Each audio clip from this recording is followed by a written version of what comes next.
சுட்டும் விழி சுடரே தொடரில் இன்று நெஞ்சை பிழியும் அந்த துரோகத்தின் உண்மை வெளிவந்தால் என்ன நடக்கும்? பாசத்திற்கும் தவிப்புக்கும் நடுவே போராடும் ஒரு தாயின் வலி என்ன என்பதை இன்றைய பகுதி நமக்கு ஆழமாக காட்டியது. சுடரின் அம்மாவான அபி இரவு நேரத்தில் தனியாக நின்று கதறி அழுகிறாள். இதுவரை சுடர் நல்லவன் என்று சொல்லிக் கொண்டிருந்த கேப்டன் வேறு யாரும் இல்லை, தனக்கு துரோகம் செய்த வெற்றி தான் என்ற உண்மையை அறிந்து அபி நிலைகுலைந்து போகிறாள். கர்ணாவின் அலுவலகத்தில் தான் தன் அண்ணன் வேலை பார்க்கிறான் என்ற உண்மையும் அவளுக்கு பேரதிர்ச்சியை தருகிறது. இதையெல்லாம் கண்ணம்மா, மீனாட்சி, அஞ்சலி என யாரிடமும் சொல்ல முடியாமல் கண்ணீரோடு சிவபெருமானிடம் முறையிடுகிறாள் அபி.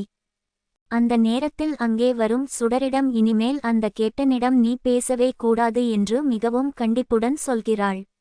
ஆனால் சுடரோ கேப்டன் ரொம்ப நல்லவர், அவர் கெட்டவர்களை மட்டும் தான் அடிப்பார் என்று கேப்டனுக்கு ஆதரவாக பேசுகிறாள். இதைக் கேட்டு மேலும் உடைந்து போகும் அபி, நீ இனிமேல் அவரிடம் பேசினால் நான் உன்னிடம் பேசவே மாட்டேன் என்று மிரட்டுகிறாள். அதுமட்டுமில்லாமல் நான் தான் உன்னுடைய அம்மா என்ற உண்மையை அர்ஜுன், ராகவன் என யாரிடமும் சொல்லக்கூடாது என்று சத்தியம் வாங்கிக் கொள்கிறாள். மறுநாள் காலை அபியை சந்திக்க அவளுடைய அண்ணன் அர்ஜுன் வருகிறான். சுடர் சொல்லும் கேப்டன் தான் சுடரின் அப்பா வெற்றி என்ற உண்மையை அர்ஜுனிடம் சொல்லி அழுகிறாள் அபி. வெற்றிக்கு சுடர் தன்னுடைய மகள் என்ற உண்மை தெரியாது என்றும் அவன் சுடரை தன் அண்ணன் குழந்தை என்று நினைத்து கொண்டிருப்பதாகவும் அர்ஜுன் கூறுகிறான். கண்ணம்மா, மீனாட்சி, அஞ்சலி ஆகியோர் பட்ட கஷ்டத்தை விட தான் அதிகம் கஷ்டப்படுவதாக அபி நினைக்கிறாள். சுடரை எப்படி சமாளித்தாய் என்று அர்ஜுன் கேட்க அவளை மிரட்டி வைத்திருக்கிறேன் என்று அபி வேதனையோடு சொல்கிறாள்.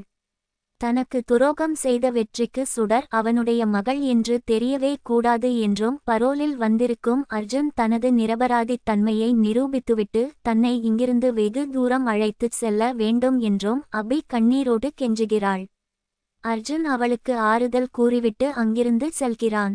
இந்த வலிகளை ராகவன் போன்ற பெரியவர்களிடம் கூட பகிர்ந்து கொள்ள முடியாமல் அபி தவிக்கிறாள். இதற்கிடையில் வெற்றி வீட்டில் தனியாக அமர்ந்து சோகமாக இருக்கிறான். அப்போது அங்கே ஒரு வழக்கறிஞர் பிரபாகரன் வருகிறார். கர்ணாவை பார்க்க வந்ததாக அவர் சொல்ல வெற்றி அவரிடம் சில கேள்விகளை கேட்கிறான். அப்போது அங்கே வரும் கர்ணாவின் தங்கை திவ்யா பிரபாகரனை வரவேற்று ஒரு முக்கியமான வழக்கு விஷயமாக பேச வேண்டும் என்று சொல்கிறாள். இவர்கள் பேசிக்கொண்டிருக்கும் இந்த காட்சியிலும் ஒரு மர்மம் ஒளிந்திருக்கிறது. மறுபுறம் அபியும் சுடரும் துணிகளை மடித்து வைத்துக் கொண்டிருக்கும் போது சுடர் மீண்டும் கேப்டனை பற்றி பேசுகிறாள். இன்று கேப்டனை பார்த்தேன், ஆனால் பேசவில்லை என்று சொல்லும் சுடர் கேப்டன் தனக்கு செய்த உதவிகளை எல்லாம் சொல்லி அவர் நல்லவர் என்கிறாள். ஆனால் அபி அதையெல்லாம் ஏற்றுக்கொள்ளாமல் உன்னை கடத்தியதே அவர்கள் தான் என்று சொல்லி சுடரை கோபமாக திட்டுகிறாள். அர்ஜுன், ராகவன், கண்ணம்மா, மீனாட்சி, அஞ்சலி என யாருடைய பேச்சையும் கேட்காமல் சுடர் கேப்டனை ஆதரிப்பது அபியை கோபப்படுத்துகிறது. ஒரு கட்டத்தில் சுடரை அடிக்க கையை ஓங்கும் அபி பின்னர் குற்ற உணர்ச்சியால் அவளை கட்டிக்கொண்டு கதறி அழுகிறாள். இன்றைய பகுதி முழுவதும் அபியின் கண்ணீரிலும் சுடரின் ஏக்கத்திலும் முடிவடைந்தது. அபியின் மனதில் இருக்கும் அந்த ஆழமான ரகசியம் எப்போது வெற்றிக்கு தெரியவரும் என்ற மிகப்பெரிய கேள்வி எல்லோர் மனதிலும் எழுந்துள்ளது. நாளைக்கான தொடரில் மிகப்பெரிய திருப்பம் காத்திருக்கிறது. இரவு நேரத்தில் நடக்கும் ஒரு சண்டையில் வெற்றி மீது ஒருவன் துப்பாக்கியால் சுட வெற்றி இரத்த வெள்ளத்தில் கீழே சரிகிறான்.